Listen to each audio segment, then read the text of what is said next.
बिहार विधानसभा चुनाव में अब आरोप प्रत्यारोप का सिलसिला तेज हो चुका है।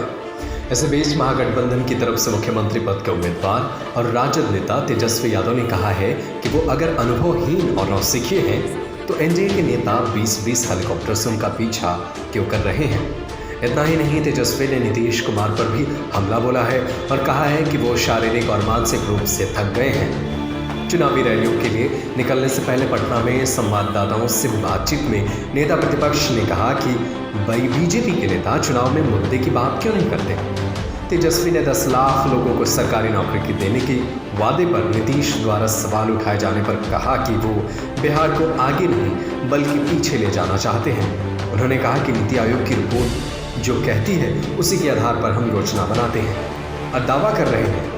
तेजस्वी आज 12 चुनावी रैलियों करने वाले हैं। तेजस्वी ने अनुभवहीन कहने पर कहा कि उनका अनुभव 50 साल के बराबर है।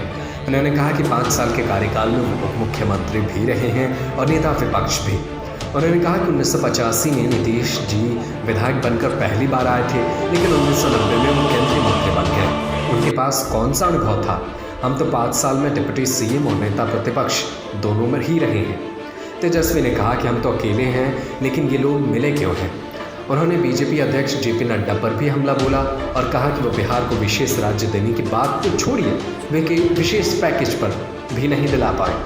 उन्होंने पूछा कि पीएम मोदी के ऐलान के बाद भी पैकेज देने की बात क्यों नहीं करते। वो पटना यूनिवर्सिटी को सेंट्रल यूनिवर्सिटी बनाने की बात क्यों नहीं करते। नड्डा जी बाढ़ से हुए नुकसान की बात क्यों नहीं करते। क्यों नहीं बाढ़ से हुए नुकसान के आकलन के लिए कोई टीम भेज रहे हैं। ये सारे सवाल हैं जो तेजस्वी यादव ने कल पटना में संवाददाताओं से बातचीत करते हुए पूछे। आपको क्या लगता है कि 10 लाख जो रोजगार देने की बात कर रहे हैं तेजस्वी यादव, क्या वो रोजगार दे पाएंगे? आपकी क्या है अपने विचार, हमें कमेंट करके ज़रूर बताएं।